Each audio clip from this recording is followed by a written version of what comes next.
السلام علیکم ورحمۃ اللہ تعالی وبرکاتہ نحمده ونصلي على رسول الكريم اما بعد فاعوذ بالله من الشیطان الرجیم بسم اللہ الرحمن الرحیم لا تبدیل لکلمات اللہ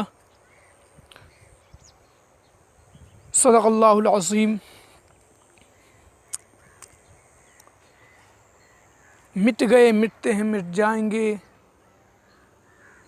دشمن تیرے نہ مٹا ہے نہ مٹے گا کبھی چرچا تیرا،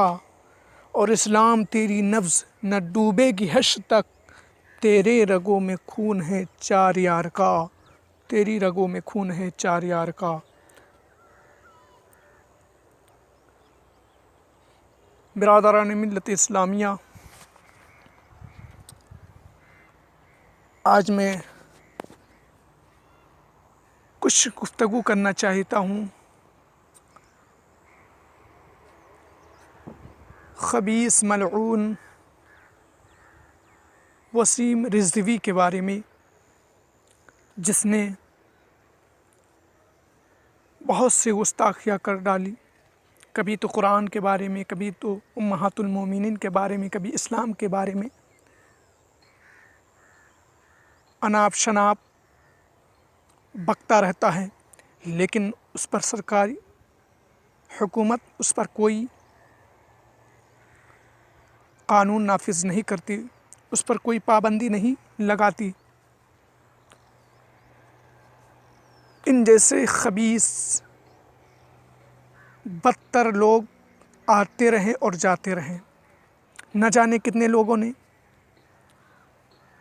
اسلام کے بارے میں، قرآن کے بارے میں، رسول کے بارے میں گستاخیاں کی، لیکن وہ آئے اور چلے گئے،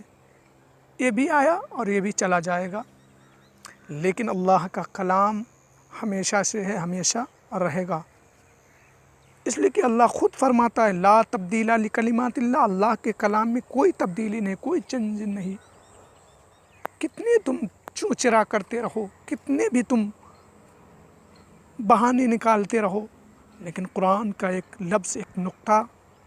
نہیں بدل سکتے۔ چلے ہیں قرآن کو بدلے، خود اپنے کو تو بدل لو۔ چلے تھے قرآن کو بدلنے، خود اپنے کو بدل ڈالے۔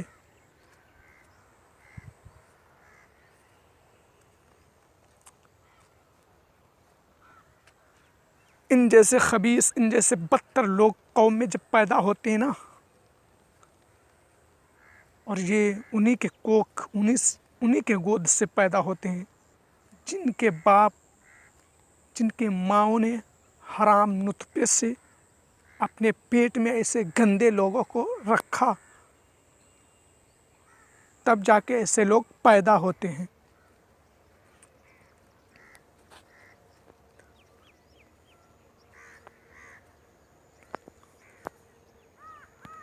وسیم رضوی نے صرف نام بدلا ہے، دھرم نہیں، وہ تو پہلے ہی سے غیر مسلم تھا،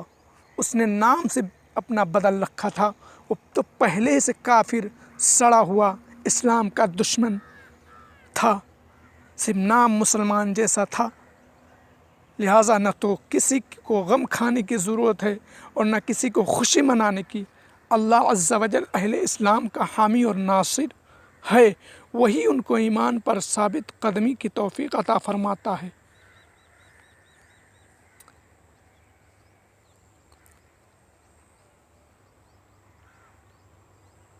قرآن کریم کی تلاوت کرتے کرتے جب ذیل کی آیت تک پہنچا تو میرے سمجھ میں یہ آئی بات، یہ اچھی طرح واضح ہو گیا کہ وسیم رضوی کتا ملعون، شرکس، بدمعاش، اپنے لیے مکڑی کے جالے جیسے انتہائی کمزور اور نکما گھر کو پناہ گاہ بنا لیا، یعنی جس طرح مکڑی کے جالے اس قدر کمزور ہیں کہ اس میں سردی، گرمی، گرد و غبار اور بارش وغیرہ سے حفاظت نہیں ہو سکتی، اسی طرح اس ملعون خبیث بدتر انسان نے جن بتوں کو اپنا معبود ٹھہرایا ہے، وہ اس قدر لاچار و مجبور ہے کہ وہ انہیں نہ دنیا میں کوئی نفع پہنچا سکتے ہیں اور نہ آخرت میں اور عذاب الہی کو دفع کر سکتے ہیں۔ اللہ عز ارشاد فرماتا ہے مثل الذین اتخذوا من دون اللہ اولیاء کمثل العنکبوت اتخذت بیتا وان اوہن البیوت لبیت العنکبوت لو کانوا یعلمون۔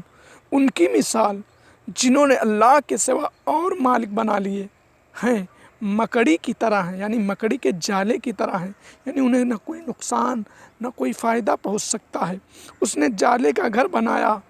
اور بے شک سب گھروں میں کمزور گھر مکڑی کا گھر۔ کیا اچھا ہوتا اگر جانتے، اگر اس خبیث کو معلوم ہوتا، اگر اس بدبخت کو معلوم ہوتا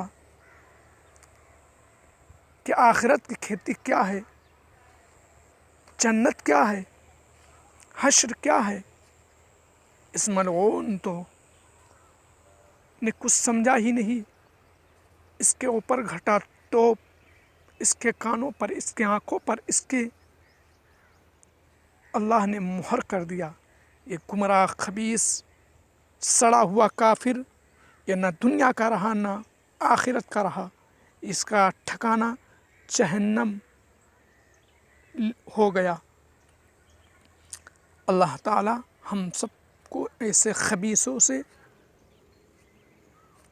بچائے اور اسلام و سنیت کی صحیح طریقے سے حفاظت کرنے کے توفیق عطا فرمائے۔